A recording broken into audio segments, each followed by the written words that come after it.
Bonjour à tous, je suis très heureux de vous retrouver pour cette nouvelle vidéo. Aujourd'hui, nous allons parler de crypto-monnaie et pour ce faire, on se retrouve juste après ça.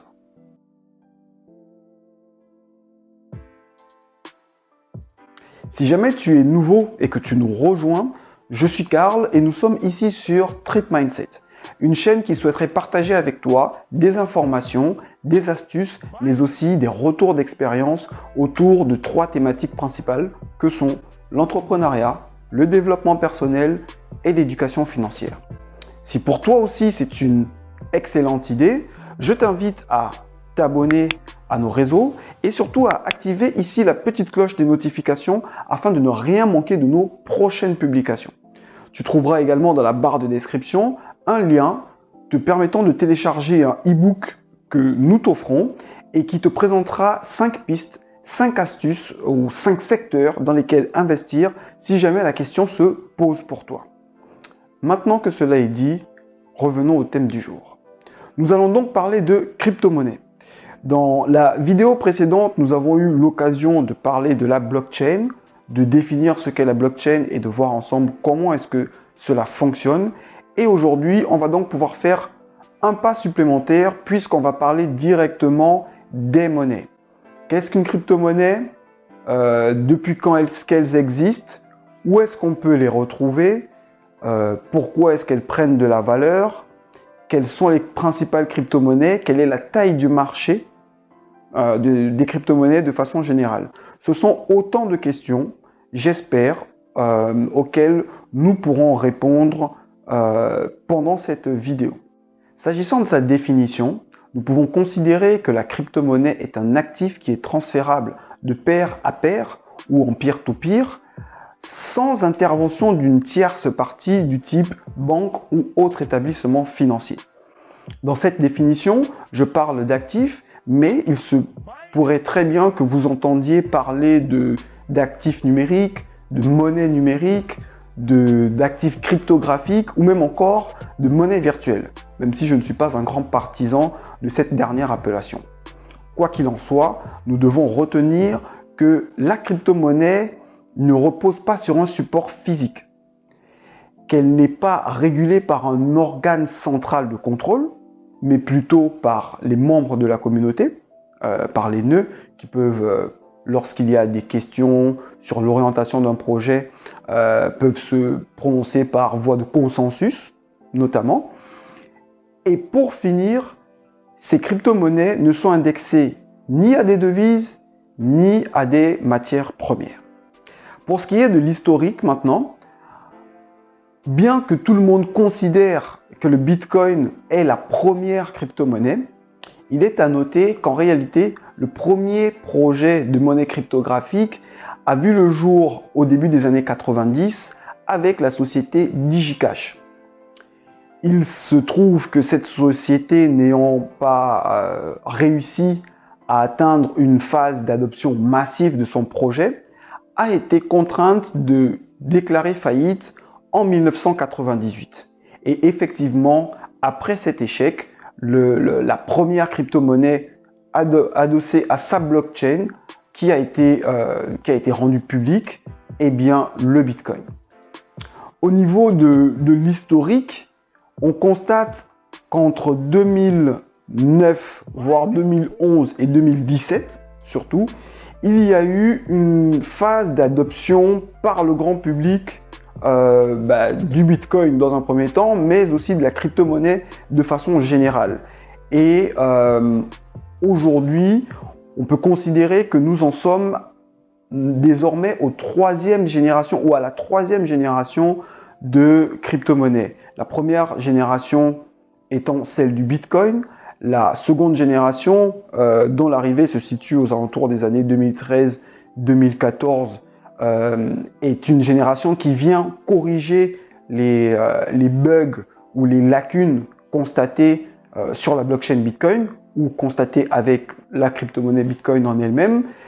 C'est notamment le cas d'Ethereum qui est venu changer la donne au niveau de la rapidité dans l'exécution des transactions, du nombre de transactions qui peuvent être effectuées par seconde, mais également de la taille des blocs, puisque beaucoup s'étaient plaints justement du fait que les blocs sur la blockchain Bitcoin avaient une taille limitée, ce qui limitait également le nombre de transactions qui pouvaient être enregistrées dans un bloc. Enfin, nous avons une troisième et dernière génération qui, un petit peu comme en 2013-2014 avec l'Ethereum et d'autres monnaies qui ont suivi à ce moment-là, vient pour apporter des améliorations lorsqu'il ne s'agit pas tout simplement d'innovation technologique par rapport à ce qui se faisait avec les deux premières générations. Pour que vous ayez une vision un petit peu plus claire de ce dont nous parlons aujourd'hui, je vous propose que l'on se retrouve dans quelques secondes sur mon PC et dessus je vous ferai visiter un site qui s'appelle coinmarketcap.com, qui est un site qui va nous donner un très grand nombre d'informations par rapport au marché de la crypto-monnaie de façon générale, mais également par rapport à des crypto-monnaies spécifiques, vu que c'est un site qui classe l'ensemble des aujourd'hui 8200 crypto-monnaies répertoriées. Et donc, je vous dis à tout de suite. Alors, comme convenu, on se retrouve sur mon PC et on va pouvoir regarder un petit peu en détail comment fonctionnent les crypto-monnaies. Alors, ce que nous devons garder à l'esprit dans un premier temps, c'est que chaque crypto-monnaie est un projet qui a nécessairement son propre jeton adossé à lui. Ces projets ont pour but soit de proposer des innovations par rapport aux technologies qui existent déjà, ou alors pour but d'améliorer des points précis ou des lacunes observées eu égard à tout ce qui existe comme projet. Maintenant, nous allons regarder un petit peu ce qui se passe sur le marché des crypto-monnaies pour voir comment est-ce que ça fonctionne. On va prendre deux exemples parce que vous pouvez le voir, hein, on a plus de 8200 crypto-monnaies. Je n'ai retenu que deux monnaies pour vous faire cette présentation. La première étant le Bitcoin, la seconde étant l'Ethereum, parce que ce sont pour moi les deux actifs les plus solides. Le Bitcoin, c'est tout simplement le précurseur et le leader.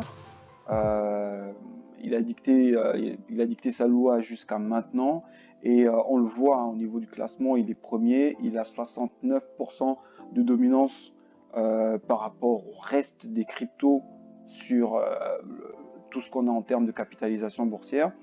Et donc voilà, c'est pour cette raison que j'ai pris le Bitcoin et l'Ethereum parce que c'est une monnaie, si je reviens à ce qu'on a dit au niveau de l'historique tout à l'heure, de seconde génération, qui est venue avec sa blockchain, avec ses innovations, notamment avec son protocole propre et avec ses innovations, notamment avec les smart contracts. Alors, avant de parler du Bitcoin et de l'Ethereum et de voir un petit peu leur évolution dans le temps et de comprendre pourquoi est-ce que ça prend de la valeur, on va faire une petite analyse du marché. Comme je vous l'ai dit tout à l'heure, nous comptons aujourd'hui plus de 8200 crypto-monnaies que l'on peut retrouver sur plus de 34 000 marchés. D'accord ? Il faut déjà savoir que en revenant 3 ans en arrière, on n'était même pas à 4000. Même pas à 4000 crypto-monnaies si ma mémoire est bonne, et qu'on n'était pas non plus à ce nombre de marchés là. C'est qu'il y a vraiment une évolution constante et parfois quand je fais quelques semaines ou voire quelques mois sans venir sur CoinMarketCap, parce que ça m'est déjà arrivé, chaque fois que je reviens dessus j'ai l'impression que tout est nouveau, il y a tout qui change. C'est tout simplement parce qu'on est sur un marché, on est dans un univers où les choses vont extrêmement vite. C'est la même chose pour la capitalisation boursière. Donc ça, c'est l'ensemble de ce que l'on retrouve comme argent investi dans le marché de la crypto-monnaie. D'accord ? On est très exactement à 1055 milliards 874 millions 334 868 dollars. C'est énorme. Et pour faire la même comparaison, 3 ans avant, la market cap tournait entre 400 et 600 et 600 milliards de dollars, pas plus, entre 400 et 600. Ici, on a une autre information importante qui est le volume des transactions. Bon, ça, ce montant représente le total des transactions effectuées en 24 heures sur le marché de la crypto-monnaie. Il est de 171 milliards 872 millions 685 418 dollars. Alors, la raison pour laquelle je commence par vous montrer ces chiffres-là, elle est toute simple, c'est pour vous montrer la taille du marché, que chacun d'entre nous ait conscience de quel type de marché il s'agit et est-ce qu'il y a des gens vraiment qui investissent de l'argent là-dessus et comment ça se passe pour eux. Donc au niveau de la taille du marché, comme vous pouvez le voir, on est quand même sur quelque chose d'énorme. Et à mon avis, ça va continuer de monter. Ça va continuer de monter parce que plus le temps passe et plus le grand public a tendance à adopter les crypto-monnaies. Et ça se voit dans leur évolution, notamment quand on va regarder les charts graphiques, ça va se voir avec l'évolution du prix. Alors, on ne va pas perdre de temps pour pas que la vidéo soit trop longue. On va venir sur le Bitcoin. Le Bitcoin est aujourd'hui, enfin, à l'instant où je vous parle, à 38 000 dollars. En sachant qu'un peu plus tôt, il y a quelques minutes, il a même touché les 40 000. Je ne sais pas combien on va clôturer aujourd'hui, mais pour tous les investisseurs et même pour les traders, je pense qu'on est vraiment dans une période de grande joie. Je préfère le dire comme ça. Donc, le Bitcoin est une crypto-monnaie qui est minable. C'est-à-dire, comme on l'avait vu lorsqu'on parlait de la blockchain, qu'il existe des utilisateurs qui sont appelés des mineurs, qui valident les transactions qui sont effectuées sur le réseau Bitcoin, sur la blockchain Bitcoin, en minant de nouveaux bitcoins. Donc leurs ordinateurs vont être mis à profit pour résoudre permettez-moi l'expression, je fais au plus simple, des calculs mathématiques. Ces calculs mathématiques vont permettre d'authentifier les transactions qui sont effectuées sur le réseau et par cette opération qu'ils effectuent, les mineurs vont miner de nouveaux bitcoins. En sachant qu'il y a un maximum total de 21 millions de bitcoins, il n'y en aura pas plus et qu'on est déjà à pratiquement 90% en termes de circulation par rapport à tout ce qu'il y aura. Pour l'instant, il reste encore du bitcoin à miner et bonne chance à nos amis mineurs. Je ne vais pas commenter les autres tags. Le SHA-256 de mémoire, c'est le protocole de Bitcoin. Encore une fois, s'il y en a qui sont vraiment calés sur la technique, je m'excuse parce que je n'utiliserai pas forcément les termes adéquats, mais c'est pour que ce soit compréhensible pour tout le monde. Ce que nous pouvons retrouver ici comme information, c'est le site bitcoin.org sur lequel vous allez retrouver un grand nombre d'informations sur le Bitcoin. Ici, vous avez un lien pour accéder à la communauté. Vous avez leur white paper, donc leur feuille de route, qui explique ce qu'est le Bitcoin, qui explique l'intérêt du Bitcoin et tout ce qu'on peut imaginer en termes de feuille de route. Et la partie Explorer, je vais l'ouvrir. Non, je crois que c'est pour faire une recherche sur la blockchain en elle-même. Mais passons. Donc, nous avons vu le prix, nous avons vu que c'est une monnaie qui est minable, minable par des mineurs. Nous avons vu qu'il y a un nombre total de Bitcoin de 21 millions et maintenant on va aller à son graphique. Alors pour le graphique du Bitcoin, très précisément, je vais utiliser un autre outil parce que sur CoinMarketCap, je peux remonter uniquement jusqu'à 2013 et j'aimerais vraiment vous montrer d'où est-ce qu'on est parti avant d'arriver aux 30 40 000 dollars que l'on voit aujourd'hui. Et donc je vais me mettre sur un autre outil qui s'appelle TradingView. Je vais agrandir un peu ici pour que ce soit à peu près lisible pour tout le monde. Parfait. Et donc en 2011, vous voyez là, 22 août 2011, nous étions à peu près à 11,80 $ du prix du Bitcoin. À partir de 2013, on est entré dans une phase ascendante et depuis, on n'en est plus jamais ressorti. Alors c'est dommage parce que j'avais tracé un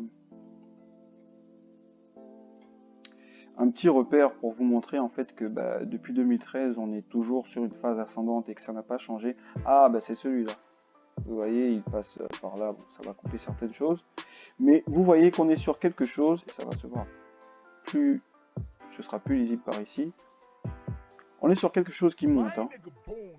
On est sur quelque chose qui monte, avec des phases où on a des gros pics, qu'on appelle des bull runs, qui sont suivis de phases de consolidation, avant d'avoir des pics, de la consolidation, et à nouveau, là, on est reparti en bull run.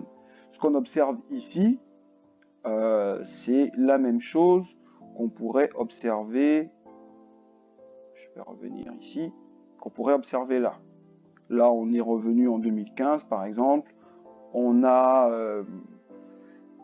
est sur un actif où il y a une forte volatilité. Donc, c'est pas étonnant de faire du plus 10, du plus 15 ou du moins 15, moins 20, voire moins 30% en 2-3 jours sur le Bitcoin. Mais la tendance générale reste à la hausse. Ça, c'est un point sur lequel je voulais attirer votre attention. Vous voyez ici, on est à 900. On redescend un petit peu, on redescend jusqu'à 200, mais on ne redescend plus jusqu'à 11 $, comme on en avait en 2011. D'accord?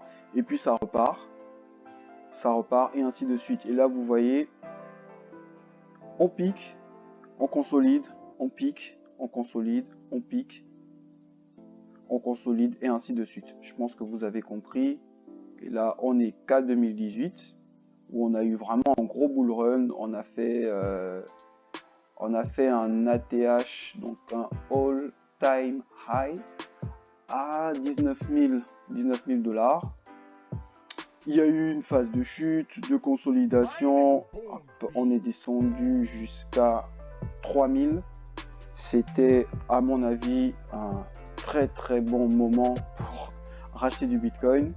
Et là, on est reparti. Donc, de 3 000, vous voyez, ça se consolide, ça se consolide, ça se construit.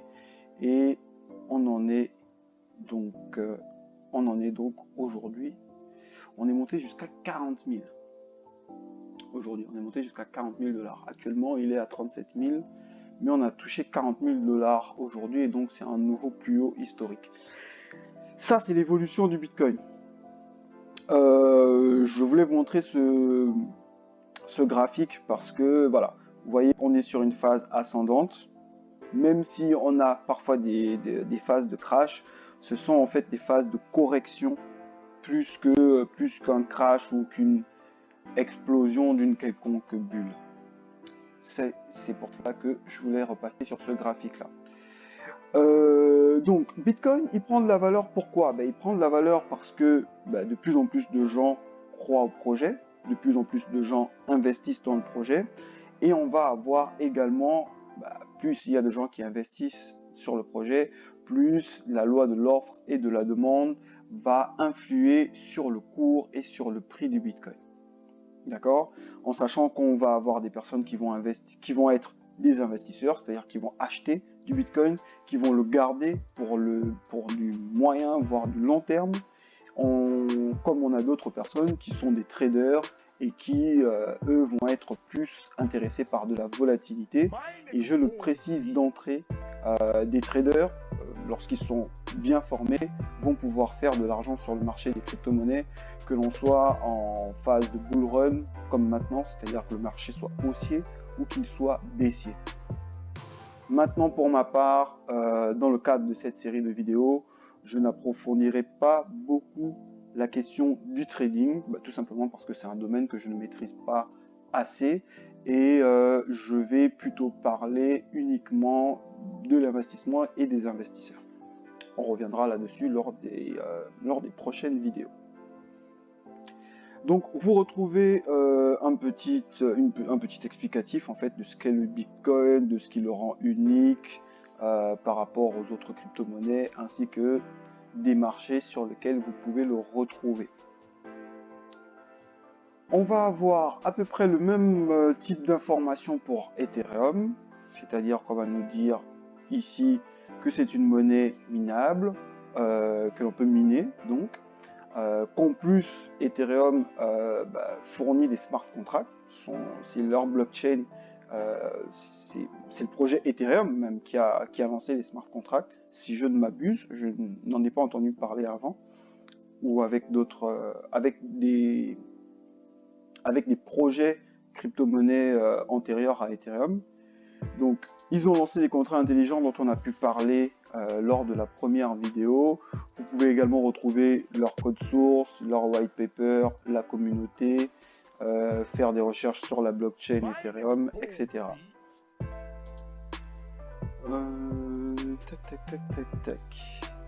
Qu'est-ce que je voulais vous montrer d'autre? Ici, on a l'évolution du cours de l'Ethereum. Bon, je ne vais pas repasser sur TradingView pour vous le montrer.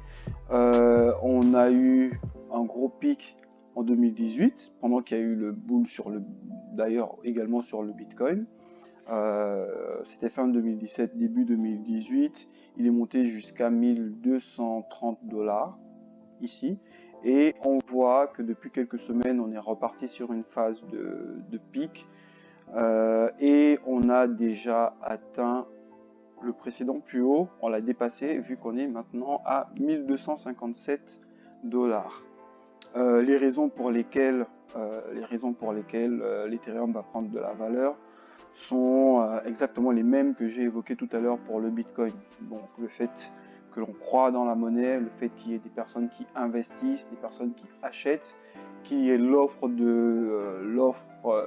qu'il y ait la loi de l'offre et de la demande sur le marché, et aussi des améliorations au niveau du projet. Ce sont c'est une conjonction de tous ces points-là qui influent sur le prix de la crypto tout simplement. Donc là pareil, vous avez ce que c'est Ethereum, je suis désolé, ça s'affiche en anglais, mais vous avez la version, vous pouvez le mettre en français, ou alors vous avez la traduction si vous êtes sur Google Chrome avec la traduction automatique. C'est juste que moi je l'ai désactivé.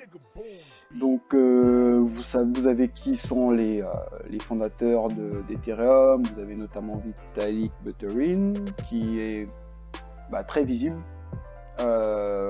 pour sa part. Il communique assez souvent sur son projet. En général, vous pouvez retrouver ses interventions sur il communique beaucoup sur Twitter, mais de toutes les façons, dans la partie communauté ici, vous allez retrouver tous les endroits où vous pouvez avoir ces informations-là. CoinMarketCap nous explique également de façon succincte ce qui rend Ethereum unique comme crypto-monnaie. Voilà, alors je vais m'arrêter là pour aujourd'hui. Le but n'étant pas de vous donner des informations juste pour vous les donner, mais plutôt que ça ait un sens. Donc là, on a vu qu'est-ce que c'est une crypto-monnaie, on a vu les différentes générations un petit peu avec l'historique. On est entré dans le vif du sujet, vu qu'on a on a pu voir ensemble quel est le market cap, s'agissant des crypto-monnaies, où est-ce qu'on peut retrouver des informations par rapport aux crypto-monnaies. Donc moi j'utilise beaucoup ce site-là, et comme ce n'est pas un placement de pub ou quoi que ce soit d'autre, voilà, vous pouvez y aller, il n'y a rien de payant là-dessus. Donc il vous permet tout simplement d'avoir des informations là-dessus. Pour la prochaine vidéo, on parlera plus précisément d'investissement. On verra éventuellement j'ai pas envie de dire des stratégies d'investissement, mais des astuces lorsqu'on se lance. Je dirais plutôt ça comme cela. Et également les profils d'investisseurs que l'on retrouve généralement dans la crypto-monnaie. Voilà. J'espère vraiment que cette vidéo vous aura plu. N'hésitez surtout pas à nous dire en commentaire ce que vous en avez pensé. Et si jamais vous avez des apports à faire par rapport à ce qu'on s'est dit aujourd'hui, je serai également très content de vous lire en commentaire. En attendant cela, on se retrouve la semaine prochaine pour une autre vidéo qui traitera cette fois-ci des investissements, de la typologie d'investisseurs et des astuces lorsque l'on commence à investir, que ce soit sur le Bitcoin ou sur d'autres crypto-monnaies. Je vous dis à très bientôt.